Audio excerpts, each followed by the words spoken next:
Hello everyone. జీవితం చాలా విలువైనది, అంతేకాదు చాలా చిన్నది కూడా. మనకు తెలియకుండానే కాలం కరిగిపోతుంటుంది, సమయం ఖాళీ అవుతుంటుంది. నిమిషాలు గంటలుగా, గంటలు రోజులుగా, రోజులు వారాలుగా, వారాలు నెలలుగా, నెలలు సంవత్సరాలుగా, సంవత్సరాలు దశాబ్దాలుగా మారి మన జీవితంలో నుంచి వెళ్ళిపోతూనే ఉంటాయి. అయితే అందరికీ తెలుసు అన్నిటికంటే విలువైనది కాలమని. కాలం కరిగిపోతే, సమయం కరిగిపోతే మళ్ళీ మనం వెనక్కి తీసుకొని రాలేము అని అందరికీ తెలుసు. అన్నిటికంటే విలువైనది కాలము అని తెలుసు. అన్నీ తెలిసి కూడా అన్నిటికంటే వృధాగా ఖర్చు చేసేది కూడా కాలాన్నే. ప్రస్తుతం జరుగుతున్న మిస్టేక్ ఎక్కడ అంటే అందరూ చదువుకుంటున్నారు, కానీ నిజానికి కష్టపడి చదువుకునే వాళ్ళ సంఖ్య చాలా తగ్గిపోయింది.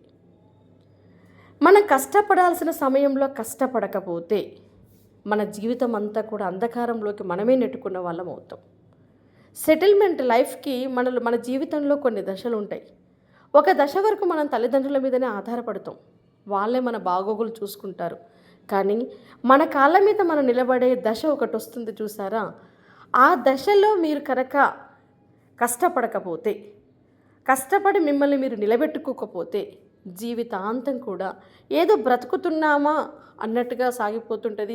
బ్రతుకుతున్నాము కాదు, బ్రతుకుని ఈడుస్తున్నాము అన్నట్టుగా సాగిపోతుంది. నిజానికి మనం చదువుకుంటున్నటువంటి సమయంలో కష్టపడి మన చదువుని మన భవిష్యత్తుకి పునాదిగా మార్చుకుంటే జీవితంలో చాలా గొప్ప విజయాలు మీరు అందుకుంటారు. ఎప్పుడైనా సరే మనం చదువుకుంటున్నాము అంటే దానికి ఒక అర్థం, పరమార్థం ఉండాలి. అసలు మీరు చదువుకుంటున్నారు, ఏం నేర్చుకుంటున్నారు, ఏం విజ్ఞానాన్ని పొందుతున్నారు, దాని నుంచి మీరు ఏం గ్రహించారు. ప్రస్తుతం చదువు అంటే ఎట్లయిపోయిందంటే సెమిస్టర్ ఎగ్జామ్స్ రాయడం, అప్లై చేయడం, సెమిస్టర్ ఎగ్జామ్స్ రాయడం, అంతే. ఇంకా సంవత్సరాలు గడిచిపోతుంటే ఆ బుర్రలో ఎక్కించుకునే జ్ఞానం ఏంటి అనేది అర్థం కావట్లేదు. చాలామంది సమయాన్ని ఎంత వేస్ట్ చేస్తున్నారంటే అనవసరమైనటువంటి విషయాల పట్ల, అనవసరమైనటువంటి స్నేహాల పట్ల. ప్రస్తుతం ఇది చాలా భయంకరమైనటువంటి ప్రశ్నార్థకంగా మారింది. ఈ అనవసరమైనటువంటి స్నేహాలు అనేటివి, అర్థం పర్థం లేనటువంటి స్నేహాలు, రిలేషన్స్. ఆ తర్వాత అన్నిటికంటే ప్రమాదకరమైనటువంటి అణుబాంబు లాంటి వస్తువుని మనం వెంటే పెట్టుకొని తిరుగుతున్నాం మొబైల్ రూపంలో. నిజానికి సమయాన్ని ఎంత వేస్ట్ చేస్తున్నారు చెప్పండి. మన జీవితంలో కొన్ని నిర్ణయాలు ఒక ఏజ్లో మాత్రమే తీసుకోగలుగుతాం, కొన్ని కష్టాలు ఒక ఏజ్ వరకు మాత్రమే పడగలుగుతాం. శారీరక శ్రమ కూడా ఒక పర్టికులర్ ఏజ్ అనేది ఉంటుంది.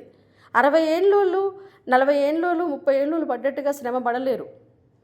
20-25 ఏళ్ళు లోపు చదువుకున్నంత ఈజీగా, అంత గ్రాస్పింగ్ పవర్ తోటి 40స్లో చదవలేరు. అంటే కాలం గడుస్తుంటే, వయసు పెరుగుతుంటే మన యొక్క ఆలోచన విధానము, మన జీవన విధానము, మన అలవాట్లు, మన అవసరాలు, మనం మెదడు పనిచేసే విధానం మీద ప్రభావాన్ని చూపిస్తూనే ఉంటుంది. ఒక ఏజ్ ఉంటుంది మనం చదవడానికి, ఏదైనా నిర్ణయాలు తీసుకోవడానికి, మన లైఫ్ని మనం సెటిల్ చేసుకోవడానికి ఒక పర్టికులర్ ఏజ్ అనేది ఉంటుంది. అప్పుడు మీరు కష్టపడాల్సిన సమయంలో కష్టపడక వృధాగా సమయాన్ని గడిపేసి గంటలు గంటలు మొబైల్ ఫోన్లతోటి, గంటలు గంటలు పనికిరాని స్నేహాలతోటి, గంటలు గంటలు పార్టీలని, పబ్బులని మీరు తిరిగితే భవిష్యత్తు ఏంటి, అసలు ఏంటి, అసలుకి లైఫ్ సెటిల్మెంట్ ఏంటి, ఏంది అర్థమవుతుందా? మనం జీవితానికి మీకున్నటువంటి గోల్స్ ఏంటి? మిమ్మల్ని మీరు ప్రపంచానికి ఎలా పరిచయం చేసుకోవాలి అనుకుంటున్నారు? అసలు మీ అడ్రస్ ఏంటి? అడ్రస్ అంటే మన ఇంటి నెంబరు, మన వీధి నెంబర్ కాదు. మీ పేరు గుర్తుకొస్తే మీరు ఏ రకంగా గుర్తుకొస్తారు ఎదుటి వాళ్ళకి? మీకంటూ ఒక ఐడెంటిటీ ఉండాలి కదా. మీకంటూ ఒక లైఫ్లో సెటిల్మెంట్ ఉండాలి, ఒక ఆర్థిక స్వావలంబన ఉండాలి, ఒక స్టెబిలిటీ ఉండాలి, ఒక గుర్తింపు ఉండాలి. కానీ ప్రస్తుతం జరుగుతున్నది ఏంటి? కష్టపడాల్సిన సమయంలో, కష్టపడి చదవాల్సిన సమయంలో కష్టపడి చదవట్లేరు. ఏదో ఎగ్జామ్స్ రాస్తున్నారు, రిజల్ట్స్ వస్తున్నాయి, సర్టిఫికెట్లు వస్తున్నాయి, ఆ తర్వాత మళ్ళీ క్వశ్చన్ మార్క్. ఎంతోమంది గ్రాడ్యుయేట్స్, ఎంతోమంది పోస్ట్ గ్రాడ్యుయేట్స్, ఎన్నో రకాలుగా ఇంజనీరింగ్ చేసిన వాళ్ళు, వీళ్ళంతా కూడా లైఫ్లో ఎందుకు సరైన సమయంలో సెటిల్ కాలేకపోతున్నారు అంటే హార్డ్ వర్క్ చేయలేకపోతున్నారు. హార్డ్ వర్క్ చేయట్లే. అరకొర చదువులతోటి మన లైఫ్ను నిర్మించుకోలేము అని తెలుసు. నిజంగా గుండె మీద చేసుకొని చెప్పండి, ఎంతమంది నిజాయితీగా జెన్యూన్గా చదివి మేము డిగ్రీ టైంలో బాగా చదివి కష్టపడ్డాము, లేకపోతే గ్రాడ్యుయేషన్ టైంలో బాగా కష్టపడ్డాము అన్న వాళ్ళు చాలా తక్కువ సంఖ్యలో ఉంటున్నారు. పోటీ పరీక్షలకు ప్రిపేర్ అవుతున్నారు, ఇక్కడ దాకా వచ్చారు, పోటీ పరీక్ష రాయాలి అని మీరు నిర్ణయించుకున్నారు అంటే మిమ్మల్ని మీరు అప్రిషియేట్ చేయాల్సినటువంటి విషయమే అది. మెచ్చుకోవాల్సిన విషయం. అంటే మీ జీవితం పట్ల మీకంటూ కొన్ని లక్ష్యాలు ఉన్నాయి.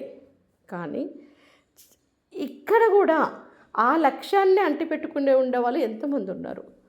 కొద్ది మంది మాత్రమే అనుకున్నది అనుకున్నట్టుగా చదివి జీవితాన్ని సక్సెస్ చేసుకుంటున్నారు. ఒక లైఫ్ అంటే ప్రభుత్వ ఉద్యోగం ఒకటే కాకపోవచ్చు.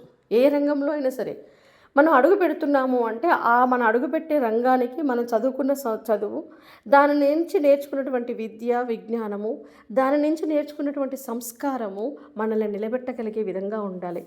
మనం కులవృత్తులు ఎంచుకున్నా, లేకపోతే ఇంకే వర్క్ చేసినా, బిజినెస్ చేసినా, ప్రైవేట్ ఉద్యోగం చేసినా, ఏదైనా సరే మనం చదివిన చదువును మనల్ని నిలబెట్టే విధంగా ఉండాలి.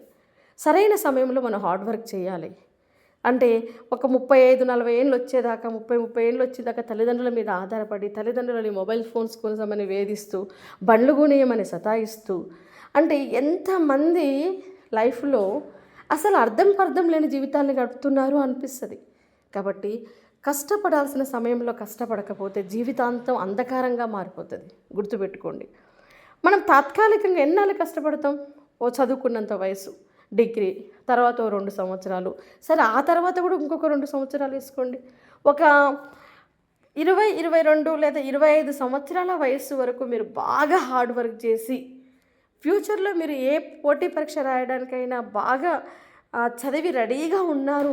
ఆ తర్వాత మీరు ఏదైనా ప్రభుత్వ ఉద్యోగం జీవితం గడవడం కోసం ఒక పార్ట్ టైం ఉద్యోగమో ఫుల్ టైం ఉద్యోగమో చూసుకొని, ఏదో చిన్న వ్యాపారమో ఏది చూసుకున్నా కూడా మీ వెనకాలనే మీరు చదివి దాచిపెట్టుకున్నటువంటి విజ్ఞానం అనేది మీతో పాటుగా ప్రయాణిస్తుంటుంది. అది ఏ క్షణమైనా మిమ్మల్ని ఆదుకోవచ్చు, ఏ క్షణమైనా మిమ్మల్ని నిలబెట్టవచ్చు. కాబట్టి మీరు చదువుతున్నారు కదా, ఆ చదివిని నిజాయితీగా 100% మీకు ఉపయోగపడే విధంగా చదవండి. లేదా మేము చదవము, మాకు చదవద్దు అనుకుంటే చదువును బంద్ చేసి ఏదైనా పనులు చూసుకోండి, హార్డ్ వర్క్ చేయండి, సంపాదించుకోండి, మంచి జీవన విధానాన్ని అవలంబించండి. కానీ చదువు పేరుతోటి ఇటు చదువు చదవక, అటు ఉద్యోగాలు చేయక, తల్లిదండ్రులకు ఇంట్లో సహాయం చేయక, మీ కాళ్ళ మీద మీరు నిలబడక, ఇలా జీవితాన్ని ఎటూ కాకుండా చేసుకోండి. రెంటికి చెడ్డ రేవడిలాగా తయారు కాకండి. సో కష్టపడాల్సిన సమయం అంటూ కొద్దిగానే ఉంటుంది. ఆ సమయంలో మీరు కష్టపడితే మీరు ఇప్పుడు పడ్డ కష్టమే మిమ్మల్ని జీవితాంతం ప్రశాంతంగా ముందుకు తీసుకెళ్తుంది. కాబట్టి కష్టపడాల్సిన సమయంలో ఇప్పుడు మీరు కష్టపడుతున్న సమయాన్ని కూడా, సరే కొన్నాళ్ళు మీరు కష్టపడలేదు కానీ ఇప్పుడు కష్టం విలువ తెలుసుకున్నారు, ఇప్పుడు రియలైజ్ అయ్యారు, ఇప్పుడు కష్టపడదామని నిర్ణయించుకున్నారు. కనీసం ఇప్పుడైనా సరే మీరు 100% ఎఫర్ట్స్ బట్టి మీ కష్టాన్ని మీరు నమ్ముకొని మీకంటూ ఒక జీవితాన్ని, ఒక అర్థవంతమైనటువంటి జీవితాన్ని ఇచ్చుకోవడానికి మీ కష్టాన్నే పెట్టుబడిగా పెట్టి, మీ నిజాయితీని పెట్టుబడిగా పెట్టి మీరు కష్టపడి చూడండి. లైఫ్లో ఖచ్చితంగా ఉన్నత శిఖరాలను అందుకుంటారు. మనం ఇప్పుడు కష్టపడకపోతే జీవితాంతం కష్టపడాల్సి వస్తుంది, ఇప్పుడు కష్టపడితే జీవితాంతం సుఖపడతాం. ఈ విషయాన్ని గ్రహించి ఇప్పుడున్నటువంటి మీరు సిచ్యువేషన్లో హార్డ్ వర్క్ చేయడానికి ఎట్టి పరిస్థితుల్లో వెనకడకండి. అన్నీ ఈ ఎంజాయ్మెంట్స్ అన్నీ తర్వాత కూడా చేసుకోవచ్చు.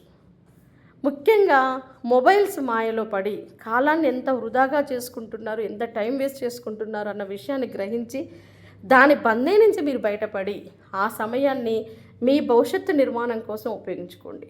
మీ లైఫ్ని నిలబెట్టుకోవడానికి ఉపయోగించుకోండి. ప్రపంచంలో మీకంటూ ఒక స్థానాన్ని ఏర్పరచుకోవడానికి ఉపయోగించుకోండి. అంతే తప్ప కాలాన్ని అంతా వృధా చేసుకొని మన హార్డ్ వర్క్ చేయాల్సిన సమయంలో హార్డ్ వర్క్ చేయకుండా ఏదో జాలీగా ఎంజాయ్గా గడిపేస్తే జీవితాంతం కూడా మనం నవ్వుల పాలవుతాం. మన జీవితమే నవ్వుల పాలవుతుంది. గుర్తుపెట్టుకోండి. కాబట్టి అట్లీస్ట్ రియలైజ్ కండి, కష్టపడడం మొదలుపెట్టండి.